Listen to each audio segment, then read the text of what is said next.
we actually have a lot of Rio Grande turkeys. So they're kind of roaming all the creek valleys, and they're kind of our hidden little gem that most people don't think we have too many turkeys, but down in this area, we actually do have quite a few turkeys. So that's something I definitely want to look into more on LandTrust, is hosting more turkey hunters. Welcome to the LandTrust Podcast, where land, technology, and the outdoors meet. Whether you're a landowner, an outdoor enthusiast, or someone curious about the future of recreation on private land, you're in the right place. Each episode, we share real stories from the LandTrust community, from unforgettable guest experiences to conversations with landowners about their land and why they choose to share it, plus interviews with leaders, shaping how we all experience the outdoors. And now, here's your host, Nick DeCastro. Welcome to the LandTrust Podcast, where land, technology, and the outdoors come together. This episode is part of our season host series, where we highlight landowners who've hosted many memorable experiences through LandTrust. Today, we're headed to Englewood, Kansas to meet Walker Clawson, a seasoned farmer and rancher whose family has worked the land in Southwest Kansas, Oklahoma, and Texas Panhandle since they first homesteaded generations ago. Deeply connected to the land, Walker continues that legacy today through farming, ranching, and sharing his property with people who love the outdoors from across the country. Walker currently hosts 8 listings on LandTrust, offering hunting opportunities for mule deer, turkeys, and coyotes. His land is especially striking in the fall, when the wide open skies and changing landscapes create an unforgettable backdrop for time spent outdoors. In this episode, we'll talk about what it means to carry on a family legacy, the experiences guests can expect on his land, and how hosting has become an extension of his commitment to stewardship and community. Walker, welcome to the show. I appreciate it. Thanks for having me. Yeah, so as we were talking right before the episode got rolling here, you're located just south of Dodge City, and I was telling you my wife and her family are actually originally from Dodge, so small world in that sense. Very small, yeah. This part of the world, we tend to branch out. Lots of people come from here, but they often leave, and I'm kind of one of the weird ones that came back and decided to stay. But you often find people that have roots back to Western Kansas all over the place because they tend to spread out. So very neat. Yeah, well, she did. She proverbially got out of Dodge. Well, this is great, man. I appreciate you coming on, and I think you've been hosting now for maybe a year or a year and a half, something like that. So I guess that's great. I like to start out usually by just getting kind of your quick background and your family's background. I did hint on it a little bit in the intro, but it'd be great to just hear about you and your family and your background. Sure. So majority of my ancestors originally came to Western Kansas, as well as the Oklahoma, Texas Panhandles to homestead. So my great grandpa, he started out in Kansas, actually went to Texas. And then my grandpa brought us back to Kansas. Both my parents were born in Oklahoma. So we have roots that are pretty deep in this area, generations on both sides, my mom and my dad's, that have both farmed and ranched. And now that I married my wife, her family is actually from Central Kansas, and they're the same boat. They've been in Central Kansas and a little Eastern since they first homesteaded. And so from the farm and ranch background, it runs pretty deep. We've been through a lot of different times and different generations and eras. So it's been very neat to see it come to this point, and I have a bright future and goals of what I want it to look like in the future. So that's an interesting background between Oklahoma and being there in Southwest Kansas. So are you guys K-State or are you Sooners? No, we're definitely Wildcat fans, K-State Wildcat fans. So even though my parents were both born in Oklahoma, my mom went to OSU and dad ended up going to K-State, and then mom transferred to K-State. So K-State is the primary team in our family, but right now I'm just 10 miles north of Oklahoma, but everybody from the state line north is rooting for Kansas. There we go. You guys have 8 listings with us, and obviously, as a kind of touched on, you guys are landowners in kind of that tri-state region. So I think mostly Kansas ground listed on LandTrust with us today. It'd be interesting. I know you can't talk about every single one of them, but maybe give the listeners, because we have sportsmen who listen to this, and it's a great way for them to get a feel for the landowners, but also the land that they host on. So why don't you give folks an idea of what kind of Southwest Kansas ground is like and what it's great for from an outdoors perspective, whether it be like nice deer like you got hanging on the wall, upland birds, et cetera. Just, give us a background on the ground. So there's a lot of different diversity just in our area. A lot of people, when they think of Kansas, they think of flat. And when they think of Western Kansas, they think of even more flat. And that's true about 45 miles away. I mean, it's the flattest county in the state. And if Kansas is the flattest state, then that means it's the flattest county in the U.S. So we have that just 45 miles away. But here where I'm sitting now, we have pastures that have about 200 feet elevation difference. So if you're in the mountains, that's not much. But for out here on the plains, that's quite a bit. And so we have lots of canyons and draws. Where I'm at, and just 45 miles away, you can go see flat land that's as flat as can be. So it's very diverse just from a little farm-wide perspective here for me. And from the farm side over there, just to the west of me, where it's flat, there's a lot of upland birds, like you said. Pheasant and quail are very thick. If you go north of Plains, Kansas, there's a ton of pheasants. And then if you go south, where it's a little bit more sagebrush and still some irrigation and farming, there gets to be in some quail populations. Right here where I'm at, there's actually a mixture of the whitetail and the mule deer, and the quail as well. So those three are predominant.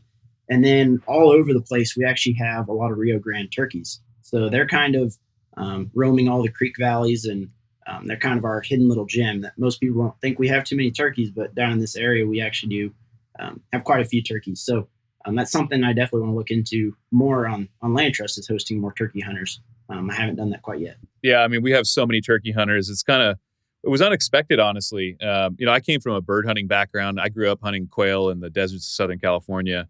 And so I grew up doing that, and I didn't actually go on my first turkey hunt until, I don't know, a few years ago. So I've only killed one tom in Missouri. It was a great hunt.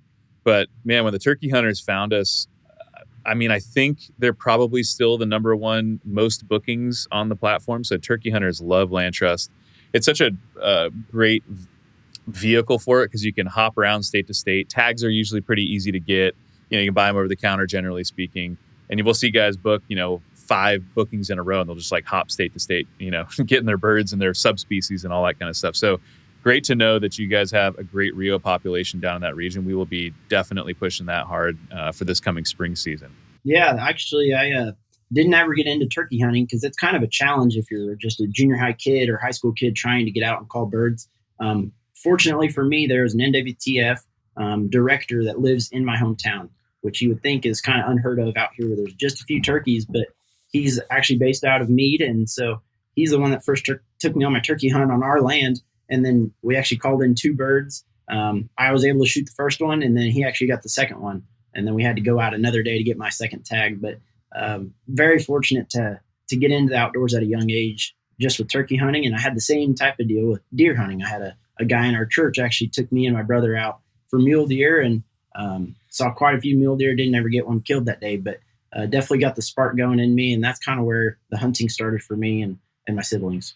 That's great, man.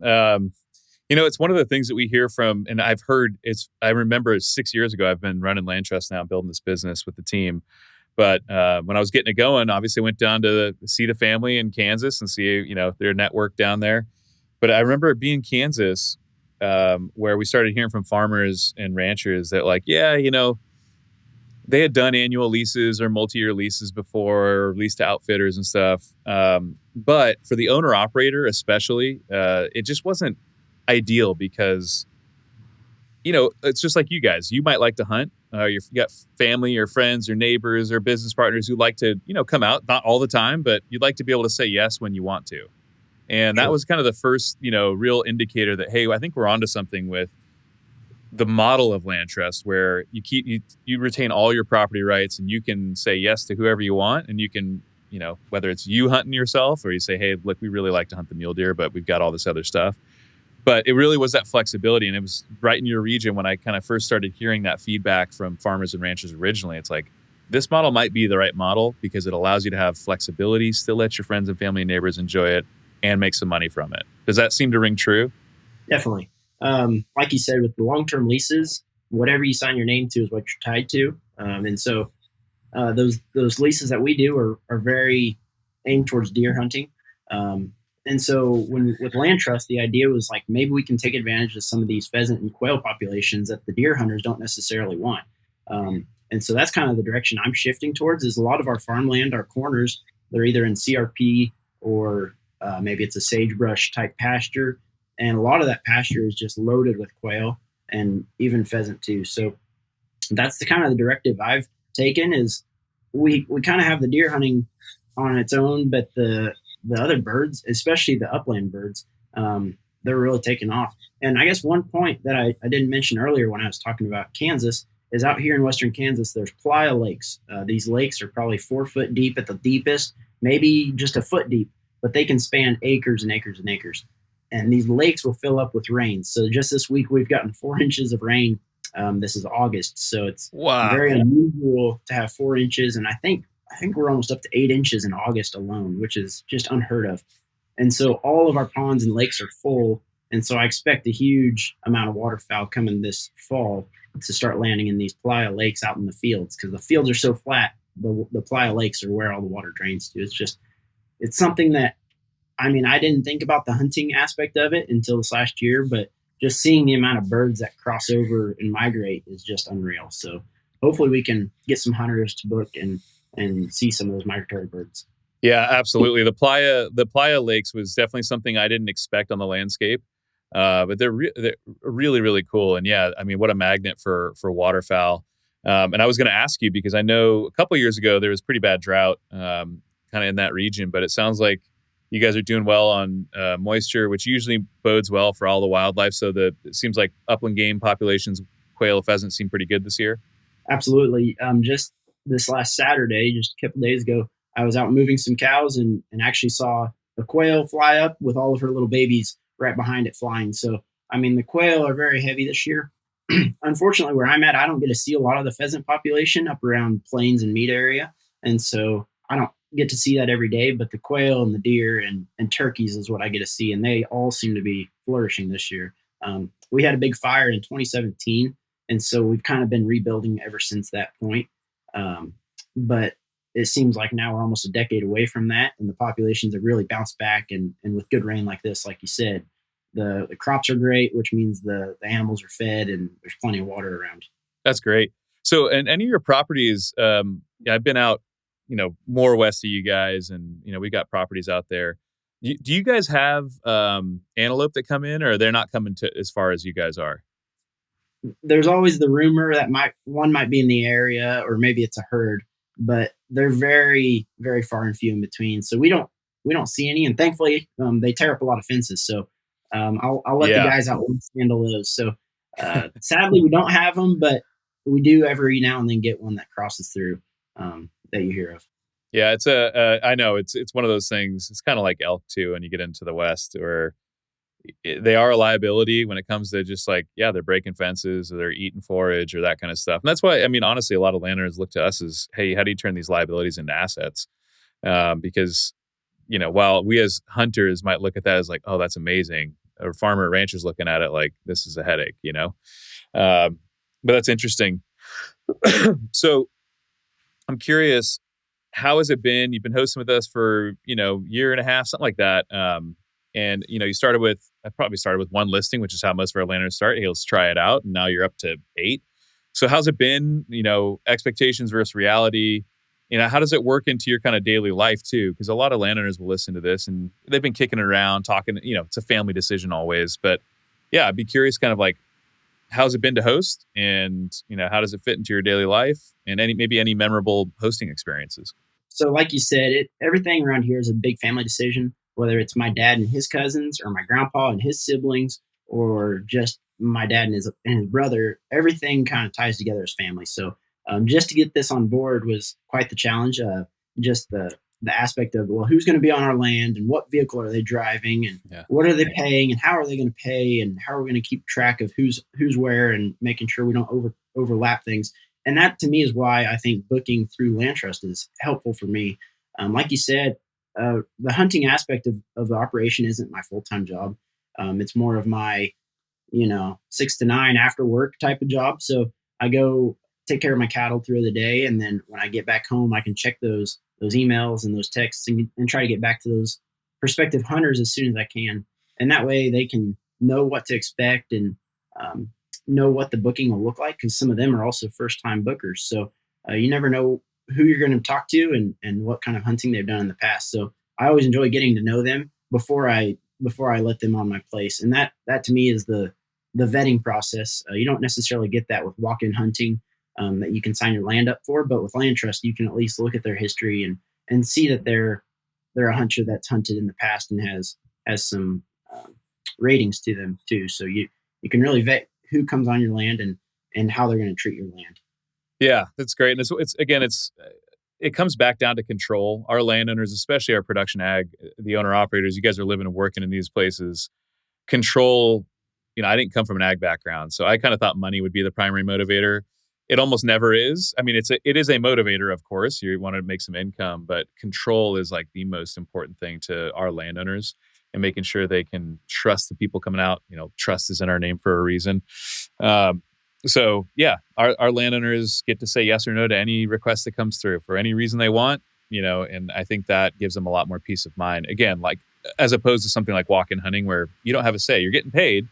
And those are, those programs are great. The state runs those programs, and for landowners that it works for, it's awesome. But, for a lot of the landowners, they just don't feel quite comfortable with not being able to kind of say yes or no to whoever they want on their own ground. Sure. And to add to that, I personally and my family really likes to preserve what we have. Whether it's the grass in the pasture for our cattle, we don't want to graze it all down to the ground. We'd rather take half, leave half, or take them and move them on to the next pasture, trying to make sure that grass is there for another year. You never know when a drought will come along. And it's the same way with stewarding the livestock. We don't want to wipe out all the livestock or the wildlife, because you never know when a fire might come through and destroy them naturally. So we try to preserve what's there as best as we can, and allowing a minimum amount of hunters for different seasons is one way to do that. We can limit, 5 on this one farm per year. And that way the pheasants are there, they can repopulate next year and they'll be back. And it's not just a total hunt them out. So that's one thing we also like is we're able to preserve what's there and make sure it's there again next year. Yeah, it's sustainability, right? It doesn't make any sense. And frankly, the profit motive is there. There's the conservation aspect of it, which is you do it because from an ethos perspective, but also from a profit perspective, it makes total sense to have if you want to have a sustainable income from, your outdoor recreation, you need to make sure that stays quality. Because if you go hunt it out this year, you're gonna have terrible. It might not continue after that. So that sustainability aspect is big. And that's one thing I've appreciated from LandTrust is we can control the calendar and we can control when hunters will come in. And it's been super helpful just knowing that the birds, if you hunt them all one day, they might not be there the next. And so having the flexibility of spacing out hunts and trying to get the hunters the best opportunity they can have. We don't want to look at it as just a money-making thing for us. We want to look at it as, all right, we're trying to give a service as well to these hunters. And what can we do to make their hunt that they're paying us for fruitful? Whether that's just seeing birds or actually killing birds, we want to make that as beneficial and fruitful as we can. Yeah. And look, we're very clear, this is not outfitting, it's do it yourself and you're getting access. And we make it really clear to our sportsmen that LandTrust is about experience, not outcome. So like if you draw a hard to draw tag and, you've been waiting 10 years to get this tag and you're going to be kind of upset if you don't get your deer or whatever, like you should hire an outfitter. That's their job. And, you're paying them a premium to make sure you have that successful outcome. LandTrust is really about experience. It's, for you guys, it's bird hunters coming from other states, never hunted in that area, just getting to go out on a piece of ground all by yourself. Like, again, I grew up as a bird hunter, and running dogs is really stressful on public land because there's other dogs. And I remember, our dogs getting in dog fights with other bird dogs, and it just makes it really unenjoyable and tense when you start to realize like, oh, there's other guys out here, our dogs are going to get into it or whatever, right? So it's really about the experience, having a place to yourself, enjoying a beautiful, piece of ground you've never been to. And if you're successful, that's cherry on the top. But we always really focus on, we're about experience and not outcome, because it really sets expectations correctly. And then our guests love meeting landowners like yourself. When we read the reviews, I'm sure you've seen it, most of the reviews talking about how cool it was to hear your guys' story and about that ground and, just kind of that interaction. So we've seen that a lot. Absolutely. Like you said, most of the comments or the messages I get back are people that have come and they have their bird dog that might be young, or it might be the first year they bring them out. And that's really the goal of the trip, is to get that dog exercised. And like you said, if they get a bird or see some birds on top and get one, it's just the cherry on top. So it's really cool to get that feedback. And like I said, with the walk-in hunting, it's hard to get that from those hunters. And so I really do appreciate that with LandTrust, how we can really connect with those guys hunting and what makes their hunt more successful, whether that's getting birds or whether that's just letting the dog run. I mean, if they want places to run, we got plenty of CRP for dogs to run in. So Yeah. So, and then lodging wise, again, 8 listings, so it's all different. But do you guys have any structured lodging on any of them, or is it mainly farm ground? Do you guys allow camping, or is it no lodging? Because you don't have to allow lodging. People can go stay in town or whatever. So, how are you guys approaching lodging? For the most part, I've pointed people towards the bigger towns in the area. 15,000 people are the biggest. So I've been pointing them towards those locations just so they can have some other evening activities, what it might be. So that's kind of where I've been pointing people. I think I would like to get into lodging eventually, but right now it's just, like I said, hunting is kind of on the side at the moment for me. It's a side job. So I'd like the guests to come stay in a place that they feel safe in, and then they can come just in a 30-minute drive, hunt as much as they want a day, and then go back to a hotel or an Airbnb close by that they feel comfortable in. So around here locally, there's not a whole lot of options, and I would like to do something like that. It's just trying to pencil out the financial side and how we can use it those other 8 months of the year is the trick. Yeah, definitely. One thing I would suggest, and again, this is the kind of the beauty of land trust for landowners, is you have all the control, so you can say yes or no to any of it, right? But a lot of bird hunters, especially, do have kind of self-contained travel, like travel trailers or campers, and just being able to say like, hey, you can on this property, we got a place that's flat. You guys can, there's no hookups or anything, but again, a lot of these guys, and we have a travel trailer that's solar, and you have 50 gallons of clean water. Like you can go stay out for 4 or 5 days. So travel trailers and being able to just park your trailer on the place you're hunting is a really nice thing too. But something to consider in the future. We definitely have seen landowners who started with land trust and started to see how the business was and revenue kind of streams were, and then have done, little kind of prefab things. Just, hunters are pretty low. We're not fussy.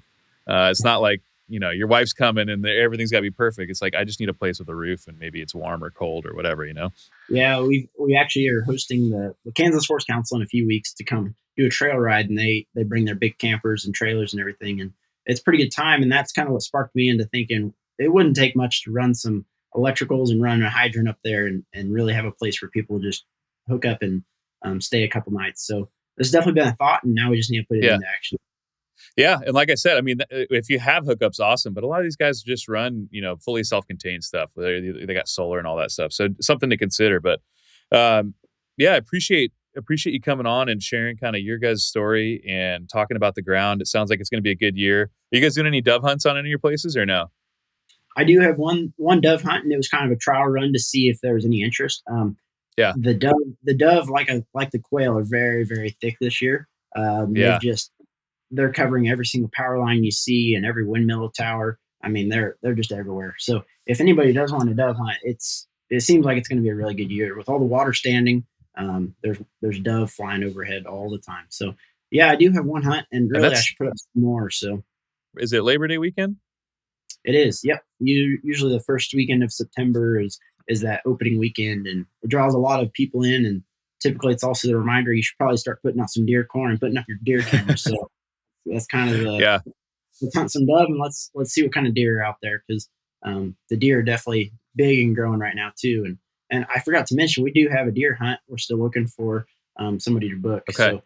So that's definitely a possibility. It's kind of a whitetail mule deer zone. I've seen both of them travel through that area. So if anybody would like to do that, that's another opportunity. We still have, usually people think is that archery or is it a rifle?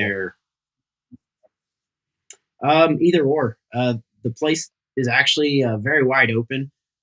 We've had bow hunters there in the past that have had luck and done really well. But if I was personally going to go, I don't want to get that close to deer or try to get that close to deer. So I'd probably just use a rifle. But we had the bow hunters. They've had some success in the past and shot some really good ones.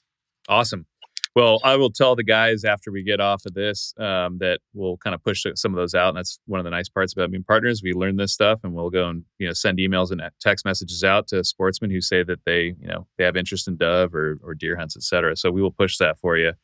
Another thing you said game cameras. I don't know if you know yet or if they've reached out to you, but we have a new partnership with Tacticam that make the reveal cameras. So we're getting really kind of big discounts for our landowners on the hardware, but also on the cell subscriptions, which is nice. So you get discounted on both. they're great cameras. And those guys are really cool. They're all US based. We've worked with some of the other cam makers, and the customer service is in India or somewhere else, and it's not great. And we actually had to switch because the customer service was basically non-existent. So the Tacticam guys are awesome. But if you're interested, I'll let the guys know too, because they're great cams and you get a lot of discount on them. Sure. Yeah, we actually have a lot of experience with Tacticams. We're using them on the ranch side.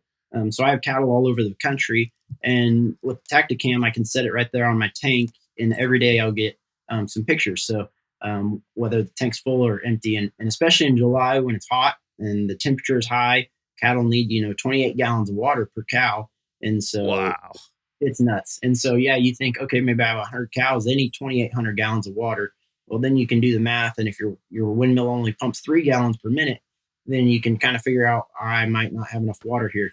And so it's pretty interesting, and that's one reason we got the cameras, was to monitor that water, because out here it's crucial. If you don't have any ponds or streams in a pasture and that tank is the sole water source, that's one reason we got to keep on top of checking water, and those cameras have really helped us out. Cool. Well, it's funny. One of our landowner marketer, Taylor, he's out in North Carolina, but we call him our rancher in residence. But that's what he's been talking about with our landowners too. Like, do it for LandTrust, because I'll just tell landowners nothing sells hunts better than game camera photos. It answers all the questions. Are there deer there? Are there birds there? Like, if you got photos, it kind of answers the question. But also, you should be using them for your cattle, and that's exactly how you use it for water. And as long as you got good cell coverage, it makes your life a lot easier. Yeah, and we're even on this call, we're having issues with the cell, but I only have one tank in my whole entire operation that I cannot get service to. So that's pretty impressive. Wow. I mean, even down in the draws, I can still get pictures daily. So, I would personally give a testament that they work really well, and would recommend them to anybody that needs them. Well, that's awesome, man. Well, Walker, I appreciate you coming on, sharing kind of your experience being a host. I always ask, hosts like yourself who've been around for a while, if there are landowners out there who've been considering it, they've heard of us, they've talked to us, but they're, again, it is a family decision always for every operation we've ever talked to. Any words of wisdom or suggestions for those kind of landowners who are considering? I think the biggest thing for me, and it wasn't until about a year ago when I moved back to the family ranch, I feel like people are missing opportunities that they see every day. You might see the pheasants or quail run across the road, and you might not think anything of it, but there's people out in other states that may not see that every day, that are dying to go hunt or have a chance at hunting that species. And I think especially the upland birds, and like I said, the migratory birds, a lot of those things that are normal for us out here in Western Kansas aren't necessarily the case.